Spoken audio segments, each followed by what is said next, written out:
L'Agence pour la promotion de l'économie communautaire est aujourd'hui à Fada.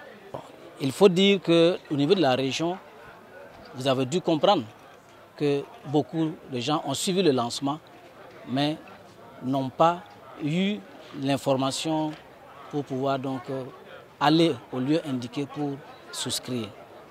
Je pense que les jours qui vont venir vont davantage donc nous convaincre que la région de l'Est n'est pas en reste. Elle s'inscrit dans ce projet et j'ai dit que nous avons donc des expériences qui sont citées et qui peuvent également nous conforter dans notre confiance à ce projet qui tient à cœur le président de la transition et le gouvernement. Vous avez été témoin de la grande mobilisation que nous avons tous vue ce soir au niveau donc de la région de l'Est, ce qui montre l'engouement effectivement des populations à autofinancer leur propre développement. Alors, plus de 1400 personnes, nous pensons que ce chiffre peut s'analyser de plusieurs façons. Je l'ai dit lors de la conférence en indiquant que c'est un défi à mieux faire. Nous n'étions pas encore passés dans la région, ce qui indique que les gens avaient encore des zones d'ombre. Et cette conférence a permis effectivement de lever ces zones d'ombre pour ouvrir la voie à une souscription à grande échelle des populations de l'Est. Les difficultés qui ont été soulevées, nous les avons comprises et nous prendrons les dispositions pour rapprocher les points focaux de l'APEC auprès donc des populations afin qu'elles puissent massivement souscrire.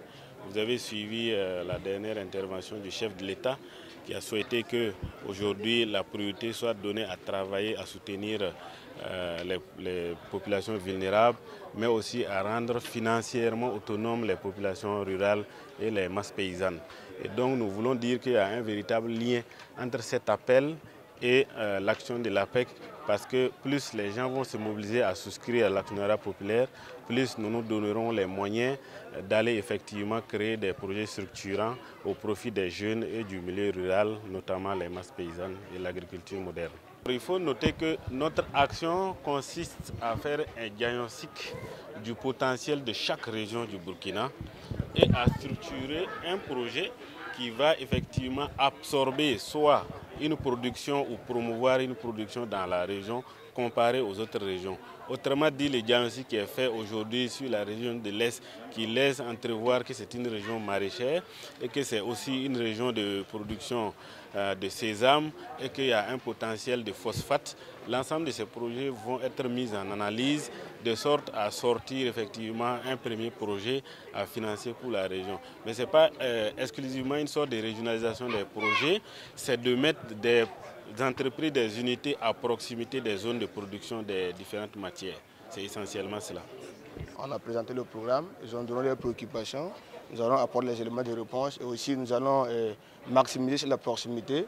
Là où serait un Burkinabé dans cette région de l'Est-là, aura l'information, quitte à ce qu'il souscrit ou pas. Mais comme on l'a dit, celui qui veut avoir un lien avec l'entreprise communautaire devrait avoir son numéro de souscripteur. Et nous pensons que d'ici une semaine, 2 semaines, nous allons voir ces chiffres-là multipliés par 5.